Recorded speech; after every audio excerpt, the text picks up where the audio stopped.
Saudari-saudaraku terkasih dalam Tuhan Yesus Kristus, selamat pagi dan berkah dalam. Kita berjumpa kembali dalam renungan harian kita. Selasa 15 November 2022. Seperti biasa, bahan permenungan kita dasarkan dari bacaan hari ini yang dikutip dari kitab Wahyu bab 3 ayat 1-6, dilanjutkan 14 sampai 22. Ajakan dari Yohanes agar orang bertobat, membukakan pintu, dan Allah akan datang makan bersama dengan mereka yang membukakan pintu itu. Sedangkan pada bacaan Injil yang dikutip dari Injil Lukas bab 19 ayat 1-10, kisah mengenai Sakeus, kepala pemungut cukai, yang akhirnya mendapatkan kesempatan bertemu dengan Yesus, bertobat, dan diselamatkan. Saudari-saudaraku terkasih dalam Kristus, kisah mengenai Sakeus sudah sering kita dengar. Ia yang adalah pemungut cukai, penasaran dan berusaha untuk melihat Yesus. Ia yang sebelumnya hanya berpikir soal uang dan uang. Ia penasaran dan ingin bertemu dengan Yesus. Sayang, badannya pendek dan terhalang oleh banyak orang ketika Yesus lewat di situ. Ia akhirnya mempunyai akal, mendahului orang banyak, dan kemudian memanjat pohon ara untuk melihat Yesus yang akan lewat di sana. Dengan demikian, ia dengan leluasa bisa melihat Yesus yang akan lewat di situ. Saudari-saudaraku terkasih dalam Kristus, menarik bahwa keinginan Sakeus untuk bertemu dengan Yesus ditanggapi, dan Yesus yang mempunyai inisiatif untuk menyapa Sakeus.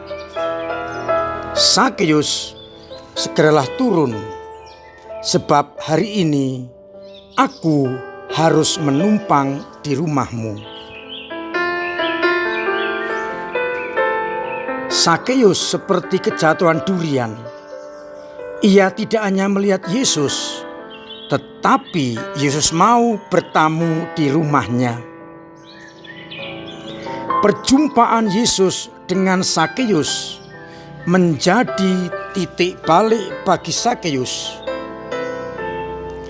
Ia yang awalnya berorientasi pada uang, meskipun ia harus mengkhianati bangsanya dengan menjadi penarik pajak untuk penjajah, kini berubah. Ia menjamu Yesus di dalam rumahnya, dan ia mengubah orientasinya dari mencari uang dan kemudian mencari keselamatan yang dinampakkan dengan tidak lagi peduli akan uang itu. Ditunjukkan dengan kata-kata, "Separuh dari milikku akan kuberikan kepada orang miskin." Dan apabila ada yang kuperas dari seseorang, akan kukembalikan 4 kali lipat. Perubahan ini bermula dari sapaan Yesus kepada Sakeus yang waktu itu ada di atas pohon ara. Sakeus, segeralah turun. Perjumpaan dengan Yesus mengubah hidup Sakeus. Dan kita juga tahu, perjumpaan dengan Yesus mengubah hidup banyak orang. Paulus ambil contoh. Ia sebagai perwira yang punya kedudukan, akhirnya melepaskannya dan menjadi pewarta sabda. Masih banyak contoh yang lain. Perjumpaan dengan Yesus membawa perubahan yang positif, meninggalkan manusia lama dan kemudian mengenakan manusia yang baru. Dengan demikian, hidup ini sungguh menjadi perjumpaan yang hidup bagi banyak orang. Saudari-saudaraku terkasih dalam Kristus, bagi Sakeus, menerima Yesus berarti menerima keselamatan dan konsekuensinya meninggalkan pekerjaan lama. Pertanyaan permenungan yang pertama untuk kita. Kita telah berjumpa dengan Yesus. Apakah perjumpaan itu mengubah pola hidup kita dari manusia lama kepada manusia baru? Seharusnya ya. Tetapi seringkali kehidupan duniawi menggoda kita, sehingga kita akhirnya tidak berubah dan masih tinggal pada manusia yang lama itu. Yang kedua, penegasan Yesus. Ketika orang bersungut-sungut, Yesus menegaskan kepada semua orang,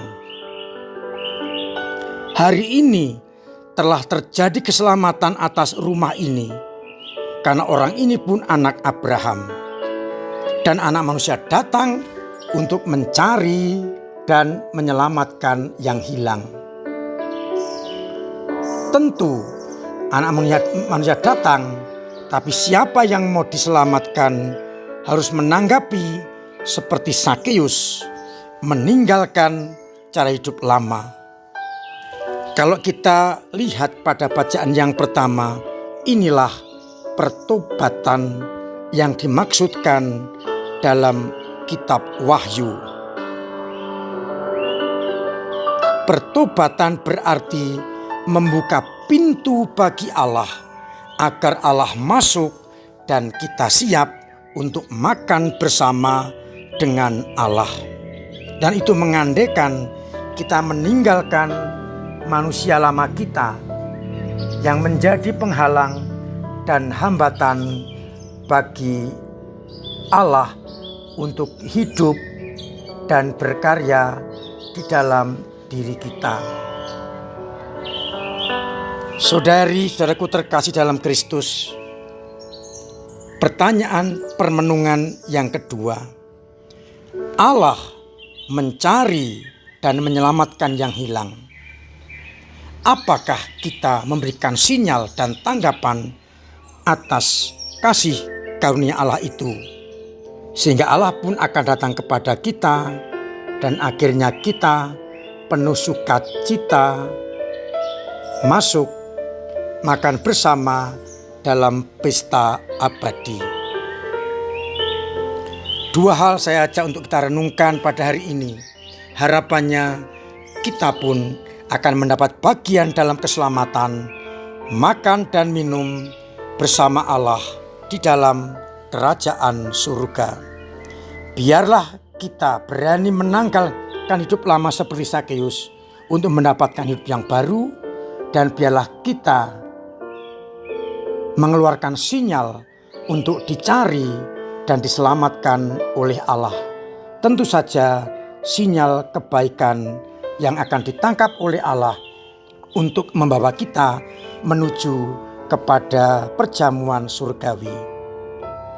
Tuhan memberkati kita sekalian.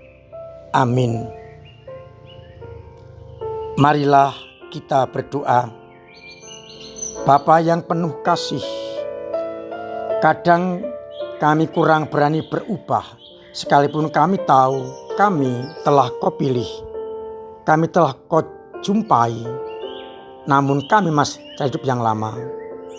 Berkatilah kami agar kami mampu seperti Zakeus yang hidup dalam tatanan hidup baru, meninggalkan manusia lama menuju kepada hidup yang baru. Dan biarlah akhirnya semua orang dapat bersatu denganmu karena meninggalkan manusia lama. Berkatilah umat-Mu yang sedang sakit, yang punya beban berat, yang punya persoalan dan kesulitan ekonomi. Semoga mereka semua Kau bantu agar boleh merasakan cinta kasih-Mu. Yang sakit segera sembuh, yang punya beban berat Kau ringankan, yang punya persoalan Kau urai, dan yang kesulitan ekonomi Engkau bantu. Semoga akhirnya banyak orang boleh mengalami kasih kesetiaan yang datang dari-Mu sendiri. Kami berdoa untuk Nawanto yang sedang sakit, semoga tetap Kau bantu, Kau jaga agar selalu hidup dalam cinta kasih-Mu, boleh sembuh kembali, berkumpul dengan keluarga untuk hidup yang baru. Akhirnya semoga Engkau senantiasa memberkati kami semua, Bapa dan Putra dan Roh Kudus. Amin. Saudara-saudaraku terkasih, tetap saya himbau, saya wajibkan untuk hidup dalam kerangka protokol kesehatan agar tetap sehat, jauh dari mara bahaya, terutama virus corona. Tetap jaga kesehatan, pertebal imun, dan pola hidup yang sehat agar akhirnya banyak orang sungguh mengerti kehendak-Mu. Biarlah akhirnya banyak orang berkenan kepadamu.